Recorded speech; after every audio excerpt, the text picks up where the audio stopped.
Pagi, luar biasa.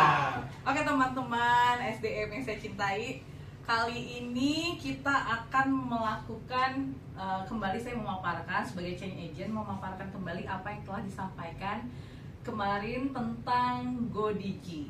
Ini series kedua. Kemarin tanggal 25 September telah diadakan secara webinar tentang GoDigi.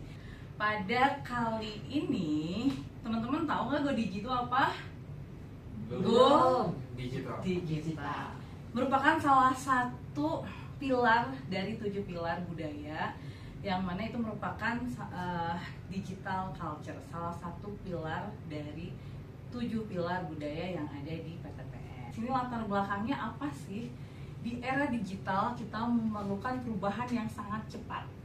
Perubahan bisa terjadi dalam hitungan hari, detik bahkan ya. Terus kalau dulu rapat mingguan nih, kalau misalnya dalam pekerjaan dulu rapat mingguan ya dianggap cukup untuk memastikan proyek kerjaan sesuai rencana.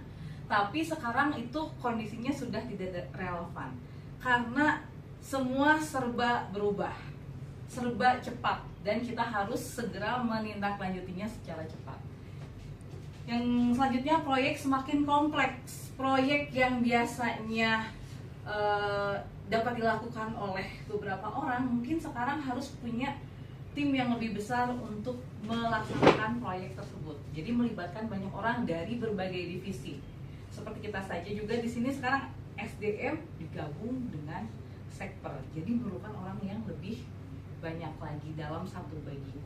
Selanjutnya, metode fleksibel dan adaptif. Kita membutuhkan metode manajemen proyek yang lebih fleksibel, adaptif, dan mampu menyesuaikan diri dengan perubahan sesuai dengan core value kita, akhlak. Manajemen overview-nya yang pertama adalah metodologinya, The Agile Scrum, lalu alatnya atau tools, Trello dan Asana.